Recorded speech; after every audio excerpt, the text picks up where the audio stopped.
Hello everyone, myself Sahil Mandyan. Welcome back to my channel Materia Medica Insight. In today's lesson, we are going to explore one of our second year medicine, Arsenicum iodatum. So, without any further delay, let's get dive into the lecture.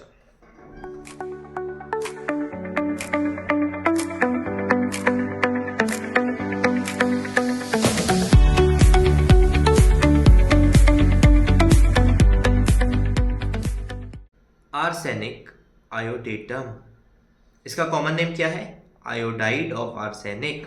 Chemical formula क्या है? AsI3। Introduction देखते हैं हम। Introduction में सिर्फ 2 से 3 points important हैं, उसके अलावा कुछ नहीं है इंट्रोडक्शन में।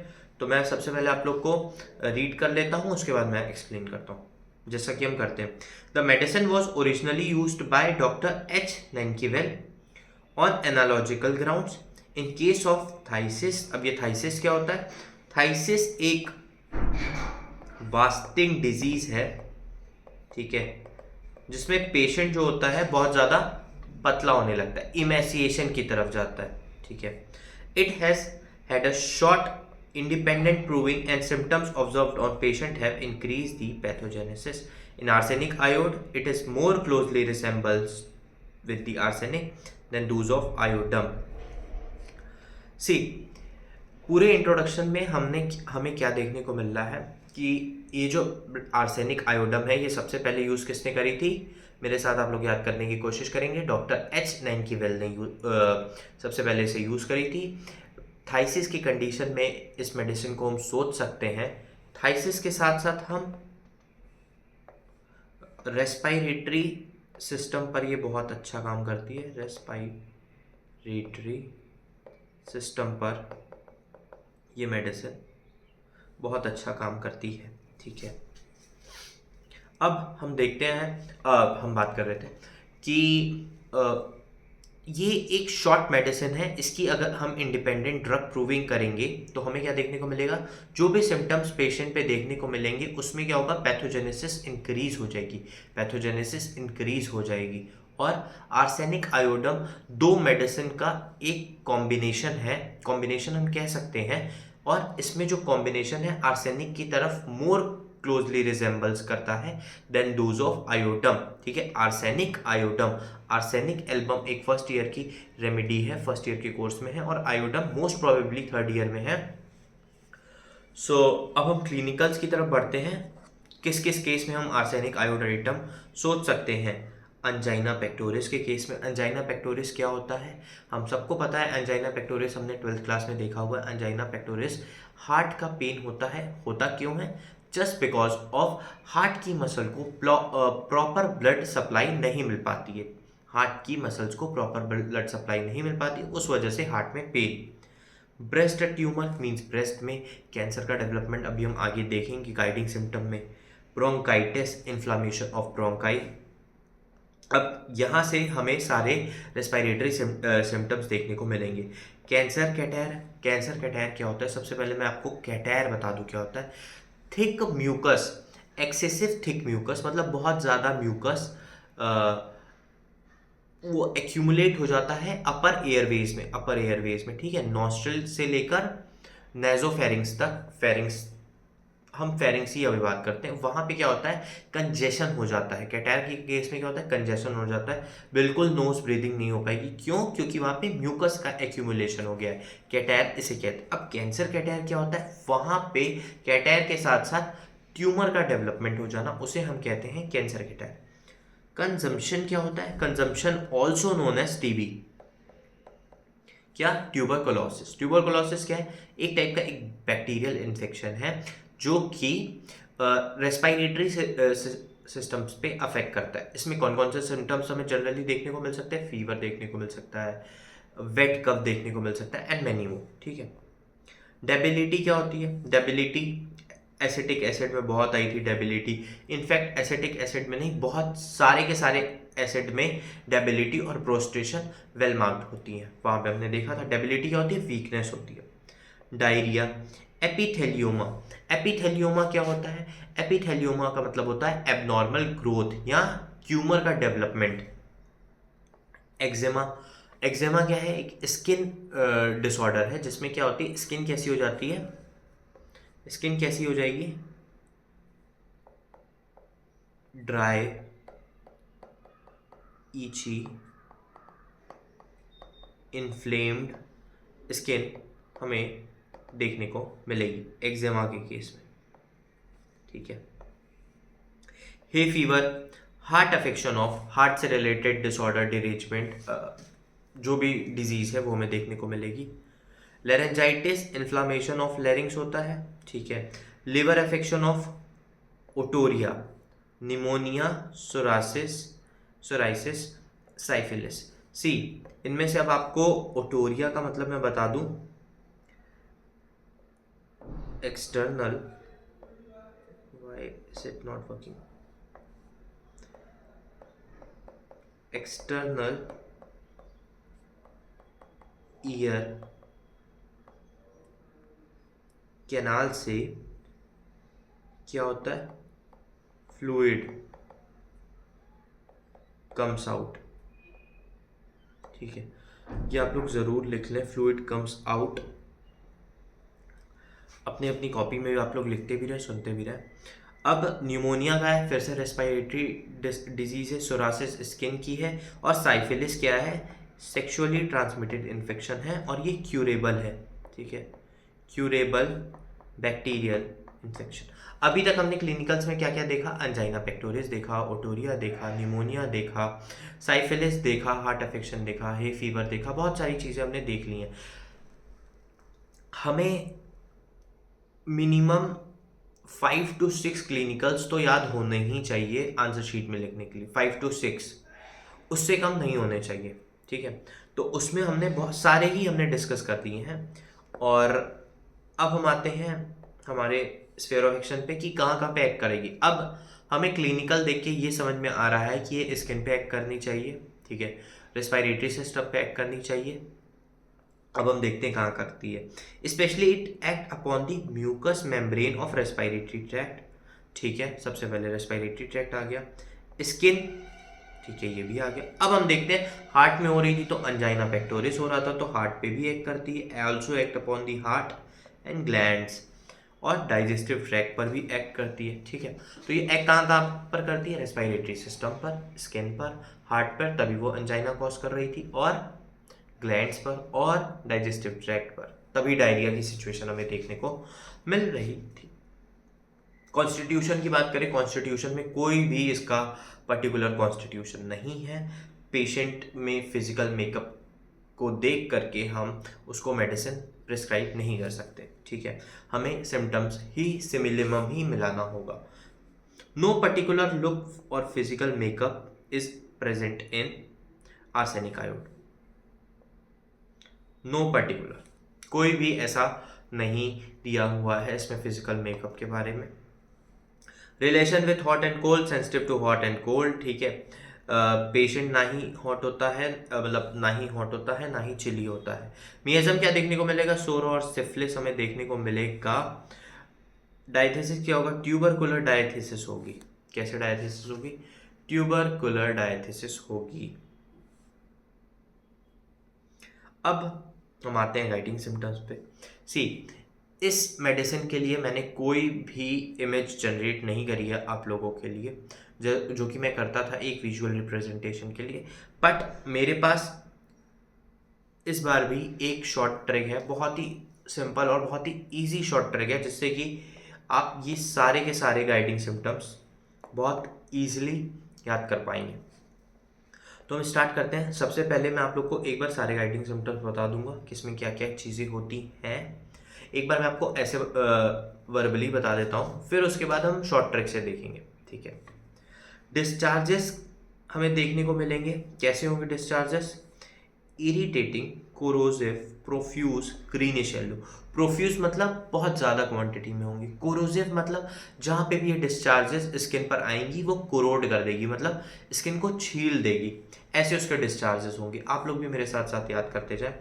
क्रॉनिक नेजल कैटायर की सिचुएशन हमें देखने को मिलेगी। मैंने आपको कैटायर बता दिया है, कैटायर क्या होता है फिर से बताता हूँ। एक्सेसिव थिक म्यूकस का एक्यूमुलेशन इन दी एयरवेज, इन दी नेजल पाथवे, ठीक है। कैसा होगा? कहते हैं थिन वाटरी एक्सकोरिएटिंग डिस्चार्ज, ठीक है, एक्सकोरिएटिंग, फिर से ऐसा डिस्चार्ज होगा जो कि स्किन को छील देगा, स्किन को डैमेज कर देगा फ्रॉम एंटीरियर एंड पोस्टीरियर नेयर्स। अब पोस्टीरियर नेयर्स और एंटीरियर नेयर्स क्या होते हैं? सी, ये हमारी नोज है, ये ओपन होती है जाके फेरिंग्स में। फेरिंग्स के किस पार्ट में? नेजोफेरिंग्स में। तो जो नोज का पार्ट नेजोफेरिंग्स में जाके ओपन होता है उसे हम कहते हैं पोस्टीरियर नेयर्स। और जो पार्ट आउटसाइड इन्वायरमेंट में होता है, यानी कि ये पार्ट, ये वाला और ये वाला पार्ट, इसे हम कहते हैं एंटीरियर नेयर्स, ठीक है। अब लार्ज स्क्रोफुलस ग्लैंड, स्क्रोफुलस ग्लैंड क्या होती है? स्क्रोफुलस ग्लैंड यहाँ पे एक नेक पे ग्लैंड होती है, लिम्फ नोड हो जाते हैं, लिम्फ नोड होते हैं जिनकी क्या होती है? स्वेलिंग हो जाती है, ठीक है। क्या हो जाती है? स्वेलिंग हो जाती है। Recurrent fever with drenching night sweat, fever की सिचुएशन हमें देखने को मिलेगी। ड्रेंचिंग नाइट स्वेट मतलब बहुत ज़्यादा स्वेट, बहुत ज़्यादा पसीना होगा पेशेंट को, ऐसा होगा कि जिससे वो पूरा भीग जाएगा, स्वेट से वो पूरा ज़्यादा भीग जाएगा। प्रोफाउंड प्रोस्ट्रेशन, अब प्रोस्ट्रेशन क्या होता है? हमने ऊपर डेबिलिटी देखी थी क्लिनिकल्स में। प्रोस्ट्रेशन क्या होता है? एक्सट्रीम वीकनेस, ठीक है। इमेसिएशन हमें देखने को मिलेगा, इमेसिएशन हमें देखने को मिलेगा with rapid feeble pulse, with rapid बहुत ज़्यादा फीबल पल्स के साथ हमें ये देखने को मिलेगा। इमेसिएशन मतलब बहुत ज़्यादा पेशेंट पतला हो जाएगा, हमने ऊपर भी बात करी थी थाइसिस की कंडीशन में। रैपिड फीबल पल्स क्या होता है? रैपिड फीबल पल्स का मतलब अगर हम उसकी पल्स देखेंगे तो बहुत ज़्यादा वीक पल्स होगी, बहुत ज़्यादा स्लो पल्स हमें देखने को मिलेगी। इधर अगर हम अगर हम हैंड से देख रहे हैं तो भी हमें बहुत ही ज़्यादा वीक पल्स में दिखेगी, उस कंडीशन को कहते हैं हम रैपिड फीबल पल्स। आगे बढ़ते हैं फिफ्थ गाइडिंग सिम्टम की तरफ। Marked exfoliation of skin in large scales. अब ये स्केल्स क्या है? स्केल्स का मतलब ये होता है flakes, flakes on outer skin, flakes on outer skin leaving a raw exuding surface beneath. इसका मतलब ये है, यहाँ पे जो स्टेटमेंट लिखा हुआ है इसको मैं बता देता हूँ क्या लिखा हुआ है। एक्जिमा की कंडीशन में क्या होता है? जो स्किन होती है, स्किन के ऊपर वाला पार्ट, वो क्या होता है? जैसे उसमें बहुत ज़्यादा छिलके छिलके निकल आते हैं, बहुत ज़्यादा स्किन ऊपर की जो लेयर होती है वो निकल आती है, इसको हम कहते हैं स्केल्स, ठीक है। ये भी कंडीशन हमें देखने को मिलेगी, हमने क्लिनिकल में एक्जिमा देखा था, सोरासिस देखा था क्लिनिकल में। तो इसमें क्या होगा? नीचे की लेयर सेम वैसी की वैसी ही बनी रहेगी, बट जो ऊपर की स्किन है वो बाहर निकलती रहेगी अलग अलग पार्ट से। तो वही लिखा हुआ है यहाँ पे, leaving a raw executing surface beneath, उस पर कोई भी इफेक्ट नहीं होगा उसके नीचे वाली लेयर पे। एपिथेलियोमा ऑफ लिप्स हमने देखा था, ठीक है। एपिथेलियोमा मैंने बता दिया था। एबनॉर्मल ग्रोथ या ट्यूमर, ये भी आप लोग लिख लें और इसे याद कर लें। Cancer of breast after ulceration has set in. अब मैं इसकी इमेज लाया हूँ, अल्सरेशन क्या होता है, ठीक है। सबसे पहले अल्सरेशन होगा, अल्सरेशन के बाद ब्रेस्ट में कैंसर का डेवलपमेंट होगा। सी, यहाँ पे ये ब्रेस्ट में अल्सरेशन हो गया है, ब्रेस्ट में अल्सरेशन है ये, अल्सर, ठीक है, ब्रेस्ट अल्सर। सबसे पहले ब्रेस्ट अल्सर हमें पेशेंट में देखने को मिलेगा, देन ब्रेस्ट अल्सर के बाद हमें क्या देखने को मिलेगा?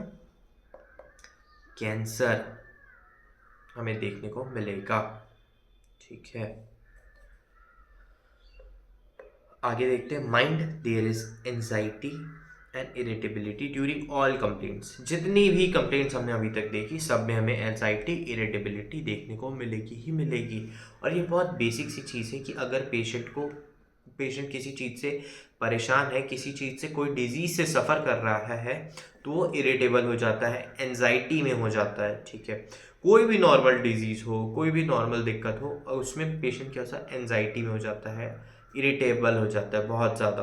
कोई भी स्किन डिजीज़ में अरे इचिंग हो रही है, वो पूरे दिन इचिंग इचिंग इचिंग कर रहा है, तो वो क्या हो जाएगा? इरिटेबल हो जाएगा, एंजाइटी में हो जाएगा, पूरे दिन वो अपनी दिक्कत के बारे में ही सोचेगा। Fancy illusions and delusions about dead people. अब इसका क्या मतलब है? इल्यूजन और डिल्यूजन में मैंने आप लोग को मतलब बताया हुआ है, एनाकार्डियम में आए थे ये इल्यूजन, डिल्यूजन और हेलोसिनेशन, तीनों के तीनों ही एनाकार्डियम में हमने देखे थे। इल्यूजन क्या होता है? इल्यूजन का मतलब मैं बताना चाहूँगा कि जैसे अब ये पेंसिल है, ठीक है, ये पेंसिल है, अब अगर ये यहाँ पे रखी हुई है तो मुझे ये पेंसिल पेंसिल नहीं लगेगी, ये मुझे क्या लगेगा? सांप है। कोई रस्सी रखी है, मुझे क्या लगेगा? सांप है। ये इल्यूजन में आता है। डिलीरियम में क्या आता है? डिलीरियम मतलब होता है फॉल्स बिलीफ। क्या होता है? False belief. False belief delusion मतलब होता है, ठीक है। वहाँ पे एक्चुअली में इल्यूजन का मतलब वहाँ पे रखा कुछ और है, हमें दिखेगा कुछ और, लेकिन रखा हुआ है वहाँ पे कोई object.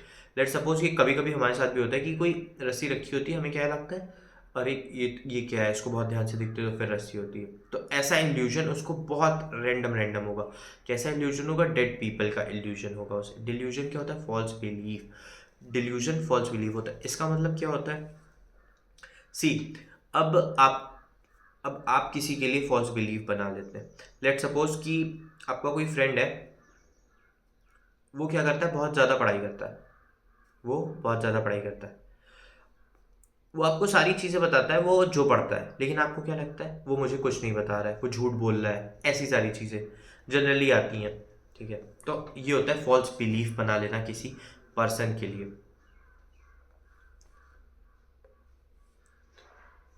Marked mental weakness with fear of insanity of misfortune of people, he is impatient। अब insanity क्या होता है? Severely mentally ill. यहाँ पे हमने देखा मेंटल वीकनेस, तो सीवियर मेंटली इल, ठीक है। Of misfortune of people, bad luck. Misfortune मतलब क्या होता है? बैड लक, ठीक है। उसे बहुत ज़्यादा मेंटल वीकनेस होगी और वो मिसफॉर्च्यून अपने आप को समझेगा, मतलब अपना बैड लक समझेगा, ठीक है। अपना बैड लक समझेगा कि वो ऐसी बीमारी को लेके चल रहा है, मतलब वो दिक्कत है जो सिर्फ इसे ही हुई है, वो अपना बैड लक बताएगा। इम्पेशेंट होगा बहुत ज़्यादा, ठीक है। एलिमेंट फ्रॉम स्टडी और हेडेक,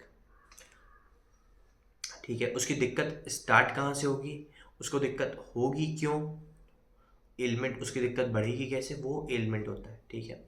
स्टडी, पढ़ाई करने से उसकी दिक्कत बढ़ जाएगी। सी, अब हमने सारे गाइडिंग सिम्टम मैंने आप लोग को एक बार बता दिया। आई होप आप लोग सारे गाइडिंग सिम्टम समझ गए होंगे किसमें क्या लिखा हुआ है, क्या क्या चीज़ें हैं, ठीक है। अब हम आते हैं एक बार और फिर से हम करते हैं शॉर्ट ट्रिक के फॉर्म में। तो मैं आप लोग को शॉर्ट ट्रिक बता दूं। शॉर्ट ट्रिक है आर से ए बी सी डी ई, ठीक है। A B C D E. अब हमें पता है आर्सेनिक, आर्सेनिक का शॉर्ट फॉर्म क्या होता है? A R S dot. तो हमने क्या किया? आर से ए आर एस ई ले लिया, ठीक है। अब इसमें से हमें क्या करना है? इसमें से हमें ए हटाना है और इसमें से भी हमें ए हटा देना है। आर्सेनिक आयोडेटम में R S E B C D E, ars A B C D E, ठीक है। अब इसका भी फर्स्ट लेटर हमने ए हटा दिया और इसका भी हमने फर्स्ट लेटर ए हटा दिया। ये सिर्फ, अब मैंने आप लोग को सारे गाइडिंग सिम्टम एक बार समझा दिए हैं पूरा बहुत अच्छे से। सी, हमें याद करके लिखना होता है, बहुत फास्ट लिखना होता है, तो हमारे पास कोई एक तरीका होना चाहिए जिससे हमें सारे वो गाइडिंग सिम्टम तुरंत तुरंत तुरंत याद आ जाए, ठीक है। तो मैं अपने टाइम पे तो यही तरीका यूज़ किया करता था। मैं आप लोग को भी यही सजेस्ट करूँगा कि अगर आपके पास कोई और शॉर्ट ट्रिक है तो आप उसे फॉलो करें, बट मेरे लिए ये बहुत परफेक्ट है। आप लोग के लिए भी आई होप डेफिनेटली ये बहुत हेल्पफुल होगी, ठीक है। स्टार्ट करते हैं। सबसे पहले आर से हमें क्या देखने को मिलेगा? रिकरेंट फीवर देखने को मिलेगा। रिकरेंट फीवर में क्या हमने देखा था? ड्रेंचिंग नाइट स्वेट देखा था। ड्रेंचिंग नाइट स्वेट ये रहा, सॉरी, ये रहा recurrent fever, trenching night sweat, profound prostration बहुत ज़्यादा weakness, emaciation and rapid fever pulse. 4 चीज़ें देखी, drenching night sweat, profound prostration, emaciation और रैपिड फीवर पल्स। एस से हमें क्या देखने को मिलेगा? एस से हमें देखने को मिलेगा, एक मिनट, एस से ई से लार्ज, हाँ, एस से हमें देखने को मिलेगा स्क्रोफ्यूलस ग्लैंड, इन लार्ज स्क्रोफ्यूलस ग्लैंड हमें देखने को मिलेगी। नेक पे होती है, इन्फ्लामेशन हो जाता है लिम्फ नोड का। ई से क्या देखने को मिलेगा? ई से हमें क्या देखने को मिलेगा? अब हमने ये वाला गाइडिंग सिम्टम, हमने रिकरेंट फीवर देख लिया, इन लार्ज स्क्रोफ्यूलस ग्लैंड देख लिया। अब हमें क्या देखने को मिलेगा? एक मिनट, हाँ, एक मिनट, हम इस पर आते हैं। बी से हमें क्या देखने को मिलेगा? हमने यहाँ पे सिर्फ आर और एस कवर किया है, मैं ई पर आता हूँ क्योंकि यहाँ पर भी एक ई है, ठीक है। बी से क्या, ब्रेस्ट में हमें क्या देखने को मिलेगा? ब्रेस्ट में हमें देखने को मिलेगा, सबसे पहले हमें ब्रेस्ट में अल्सरेशन देखने को मिलेगा, देन उसके बाद हमें कैंसर देखने को मिलेगा। कहाँ पे? ब्रेस्ट में, cancer of breast after ulceration has set in. C से क्या देखने को मिलेगा? Chronic nasal catarrh. अब कैसा होगा? थिन वाटरी एक्सकोरिएटिंग होगा, discharges from anterior and posterior nares. D से क्या होगा? डी से होंगे हमारे डिस्चार्जेस कोरोसिव, इरिटेटिंग और प्रोफ्यूज और ग्रीनिश येलो, ठीक है। अब हमने क्या देख लिया? डिस्चार्जेस, क्रॉनिक नेजर कैटेर और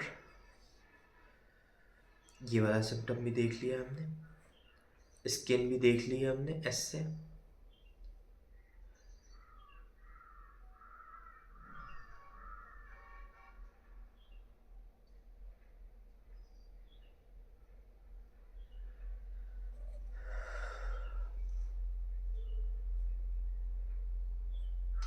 सी, क्योंकि ये सारे शॉर्ट ट्रिक्स मैं खुद से ही बनाता हूँ, तो इसमें थोड़ा सा ये है कि इस पर आ जाता है, ठीक है। अब हमें क्या? Marked exfoliation of skin in large scales, ठीक है। लार्ज स्केल्स के फॉर्म में हमें एक्सफोलिएशन देखने को मिलेगा। एपिथेलियोमा ऑफ लिप देखने को मिलेगा। इस ई से हम मान लेते हैं एपिथेलियोमा ऑफ लिप है, ठीक है। और एस से मैंने आपको बता दिया मार्क्ड एक्सफोलिएशन ऑफ स्किन। ऐसे हमारे सारे गाइडिंग सिम्टम हो गए। मैं आप लोग को फिर से एक बार बता देता हूँ कि जिससे आप लोग को भी कंफ्यूजन ना हो। सी, आर्स ABCDE, ठीक है, बहुत इजी नेमोनिक्स है। आर से हमने क्या देखा? एक मिनट, ये क्या? आर से हमने देखा रिकरेंट फीवर। एस से हमने क्या देखा? स्किन के सिम्टम्स देखे। ई से हमने क्या देखा? ई से हमने देखा एपिथेलियोमा ऑफ लिप, ठीक है। एस से हमने स्किन के देखा, आर से हमने रिकरेंट फीवर देखा, ई से हमने क्या देखा? एपिथेलियोमा। बी से हमने ब्रेस्ट के सिम्टम्स देखे, सी से क्रॉनिक नेजर कैटेर, डी से डिस्चार्जेस और ई से एनलार्ज स्क्रोफुलस ग्लैंड। 7 गाइडिंग सिम्टम्स थे, 1 2 3 4 5 6 7, और ये 7 लेटर्स है, 1 2 3 4 5 6 7, ठीक है। एग्जाम में आप लोगों को मिनिमम 5 गाइडिंग सिम्टम्स तो लिखने हैं, मिनिमम है ये। मैक्सिमम आप सारे लिख सकते हैं, लेकिन मिनिमम 5 लिखने होते हैं। इसलिए मैंने आप लोग को एक शॉर्ट ट्रिक बना के दे दी है, आप लोग को मैंने मेडिसिन भी बता दी, ठीक है। एंड इस मेडिसिन में एक चेंज है, बिकॉज ये मेडिसिन ना ही HCLN में है, ना ही विलियम बोरिक में है, तो इसके जो भी पर्टिकुलर्स हैं वो हम यहीं से कर रहे हैं, ठीक है। पर्टिकुलर्स की बात करें, रेस्पिरेटरी सिम्टम्स, नोज से स्टार्ट करते हैं। It is very useful remedy for chronic nasal catarrh, हमने ये देख लिया। हे फीवर भी हमने देखा, etcetera. There is irritation and tingling, irritation और टिंगलिंग मतलब itching in the nose, irritation मतलब बहुत ज़्यादा इरिटेशन होगी नोज में, और टिंगलिंग खुजली होगी इन knows, with constant desire of sneezing, उसे कॉन्स्टेंट डिजायर होगी कि वो मतलब पेशेंट छींकता रहे, खुजली होगी। जैसे कभी कभी हम नॉर्मल ये भी होती है कि आपको जब छींक आने वाली हो तो इससे पहले बहुत ज़्यादा इचिंग होती है नेजोफेरिंग्स में, मतलब अपर रेस्पिरेटरी ट्रैक्ट में, तो उसे कॉन्स्टेंटली मन करेगा कि वो छींके। स्नीजिंग मतलब छींकना होता है। Discharge is thin, watery, irritating, excoriating from anterior and posterior nares. ये हमने चीज़ देख ली क्रॉनिक नेसर कैटेर के केस में। और डिस्चार्ज कैसे हो सकते हैं? Corrosive, irritating, profuse, greenish yellow, सब देखा हमने। अब in chronic nasal catarrh the nose is swollen, membrane is sore means painful होगी, जो मेम्ब्रेन होगी बहुत ज़्यादा, and excoriated with profuse thick yellow discharges. Greenish yellow discharge था, उससे क्या होगी? एक्सकोरिएट हो जाएगी क्योंकि डिस्चार्ज बहुत ज़्यादा है। प्रोफ्यूज डिस्चार्ज यानी बहुत ज़्यादा। मोडेलिटीज देखते हैं। Nasal symptoms are aggravated by sneezing. Aggravation किससे है? स्नीजिंग से है, ये इंपॉर्टेंट है बहुत। मोडेलिटीज, कभी भी एग्जाम में हमें बिना मोडेलिटीज के कोई भी क्वेश्चन एंड नहीं करना है। सारे क्वेश्चन में हम मोडेलिटीज लिखेंगे ही लिखेंगे, ठीक है। अब आते हैं थ्रोट नोज के सिम्टम्स हो गए, एग्रेवेशन बाय स्नीजिंग। थ्रोट यानी कि गला, थ्रोट वाला पार्ट यानी कि फेरिंग्स वाला पार्ट पूरा, स्पेशली इंडिकेटेड इन डिप्थीरिया। अब डिप्थीरिया क्या होता है? एक टाइप का बैक्टीरियल इन्फेक्शन है। टॉन्सिलाइटिस, टॉन्सिल हमारी टॉन्सिल एक पार्ट होता है, ठीक है। जो टॉन्सिलाइटिस क्या होता है? इन्फ्लामेशन हो जाता है टॉन्सिल का, ठीक है। And chronic follicular pharyngitis. Chronic follicular pharyngitis क्या होता है? इन्फ्लामेशन ऑफ फेरिंग्स और थ्रोट। मोर स्पेसिफिकली फेरिंग्स का होता है थ्रोट में ही होता है, अभी मैंने बताया। तो उस इन्फ्लामेशन ऑफ फेरिंग्स या throat. There is marked burning in pharynx with dryness. अब हमें क्या देखने को मिलेगा?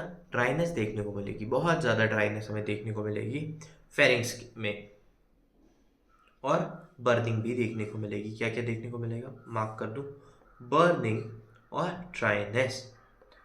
Difficulty swallowing. अब हमें पता है कि वहाँ पे इन्फ्लामेशन हो गया है फेरिंग्स में, तो जो स्वेलो करेंगे हम फूड तो बहुत ज़्यादा डिफिकल्टी होगी। फीटेड ब्रेथ। फीटेड ब्रेथ का मतलब क्या होता है? मैं आप लोग को लिख भी देता हूँ यहाँ पे। Foul smell. क्या होता है? फाउल स्मेल, फाउल स्मेल आएगी, मतलब बदबूदार स्मेल होगी वहाँ पे, ठीक है। Enlarge swollen gland or other indication in throat complain.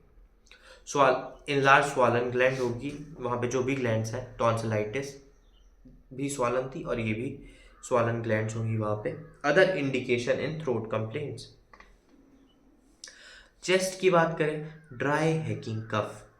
कफ कैसा होगा? बहुत ज़्यादा ड्राई होगा, खड़खड़ खड़खड़ आवाज़ आएगी, ऐसा ड्राई कफ होगा। खांसी, खांसी क्या आएगी?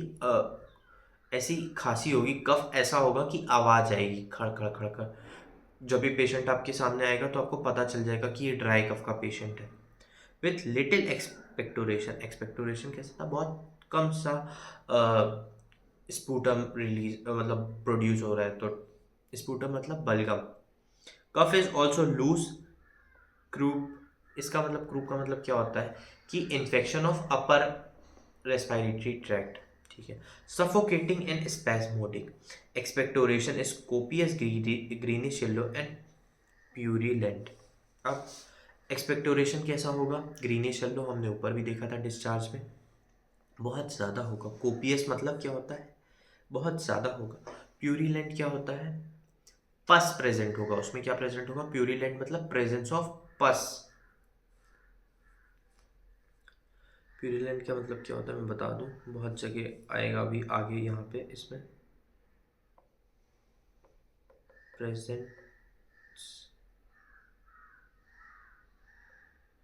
प्रेजेंस ऑफ पस। अस्थमा क्या होगा? Asthma from 11 PM until 2 AM। ये भी बहुत इंपॉर्टेंट है, अस्थमा हमें देखने को मिलेगा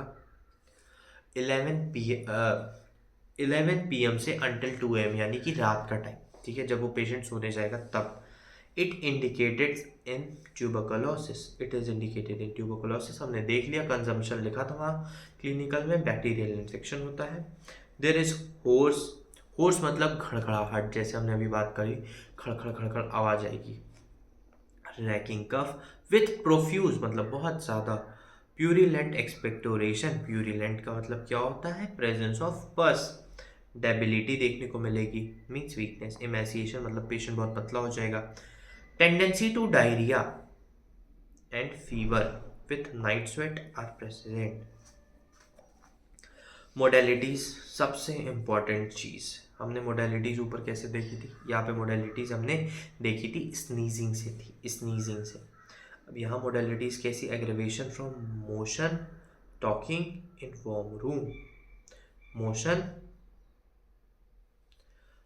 मोशन से, बात करने से। अब क्योंकि बात करने से क्यों दिक्कत हो रही है, क्योंकि स्वालन हो गई है पूरी थ्रोट, जो है पूरा फेरिंग्स वाला पार्ट स्वालन है, इन्फेक्शन हो गया है, तो उसे बात करने से दिक्कत होगी, वार्म रूम से उसे दिक्कत होगी। जबकि हमने ये भी देखा था, ना ही पेशेंट सेंसिटिव होता है हॉट के भी और चिली के भी। यहाँ हम क्या देख रहे हैं कि पेशेंट का एग्रेवेशन कैसे होगा, वार्म रूम से होगा। ठीक है, आगे बात करते हैं। स्किन के कुछ सिम्टम्स, मोस्ट स्पेसिफिक कहाँ का एक्ट करती है, मैंने बताया था आपको। स्फीयर ऑफ एक्शन क्या क्या थे, respiratory tract, mucus membrane of respiratory system, heart पे एक्ट करती, ग्लैंड्स पे एक्ट करती, डाइजेस्टिव ट्रैक्ट पे एक्ट करती, और स्किन पे एक्ट करती। It has many types of eruptions on the skin such as boils, pustules, rash, scales, moist eruption, eczema, itching eruptions, herpes, psoriasis। ये जितनी भी चीज़ें यहाँ लिखी हुई हैं ये स्किन डिसऑर्डर है, स्किन डिजीज़ है। मैं एक एक करके आप लोग को बताता हूँ। बॉयल्स क्या होते हैं, यानी कि फोड़े। ठीक है। पुस्ट्यूल क्या होते हैं, पस्ट्यूल यानी कि pimples on the skin. Rashes निकल आते हैं, छोटे छोटे छोटे छोटे दाने होते हैं, गर्मियों में ये बहुत ज़्यादा कॉमन होते हैं। ठीक है। स्केल्स, सी रैश गर्मियों में होते हैं, रैशेस गर्मियों में होते हैं, और स्किन प्रॉब्लम है, और वार्म रूम से ये बढ़ते हैं। सी ऐसे हम याद करेंगे, ऐसे रिलेट करके पढ़ेंगे। स्केल्स मैंने आपको बता दिया, flaking off the outer skin layer, moist eruptions, eczema भी बता दिया मैंने, dry itchy inflamed skin, itching eruption, herpes क्या होता है, एक वायरल इन्फेक्शन होता है। ठीक है, वायरल इन्फेक्शन होता है जो कि अल्सर्स के फॉर्म में हमें मोस्टली देखने को मिलता है, अल्सर्स के फॉर्म में। सोरासिस स्किन डिजीज है। Skin is dry, scaly and itching. There is marked exfoliation of skin in large scale. Guiding symptoms आ गया। Leaving a raw executing surface beneath, पूरा गाइडिंग सिम्टम है ये, यहाँ से ले करके यहाँ तक पूरा गाइडिंग सिम्टम है। Acne, hard, shotty, indurated bell with pustule at apex. See इसका क्या मतलब है, एक एक्ने यानी कि जो चेहरे पे एक्नेज हो जाते हैं वो कैसा होगा, हार्ड होगा, बहुत ज़्यादा हार्ड होगा, मूव नहीं करेगा, और एपेक्स पे प्रेजेंट होगा, और उसमें कैसा होगा, पस भरा होगा, फुंसी टाइप, जो फुंसी कहते हैं हम हिंदी में उसे उसे हम ये स्टेटमेंट में देख रहे हैं, वो भी देखने को मिलेगा। Eczema of the beard, watery, oozing, itching and worse by washing. ठीक है, अब मैं आप लोग को बता दूं, वर्स बाय वॉशिंग ये क्या है, एक्जिमा, यह है एक्जिमा की बात। अब मैं आप लोग को एक बार फिर से मोडेलिटीज़ बता दूं।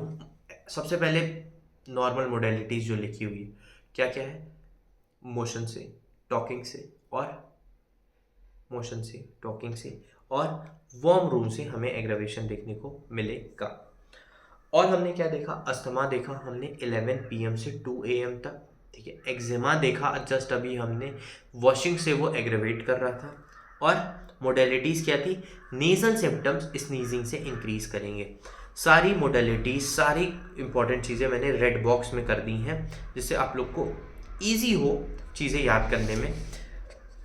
मैं एक बार ये पूरी स्लाइड को जूम आउट कर दे रहा हूँ कि जिससे आप लोग एक स्क्रीनशॉट ले लें और बाद में अपने रिवीजन के लिए इसे यूज़ कर सकते हो आप लोग। ठीक है, that's it for arsenicum iodatum guys, that's it for this lecture. I hope you all guys found this video helpful and informative. Share this video with your friends and colleague who might find it useful. Also hit the like button and subscribe to my YouTube channel Materia Medica Insight for more informative and educational content. Thank you so much guys. See you in the next lecture.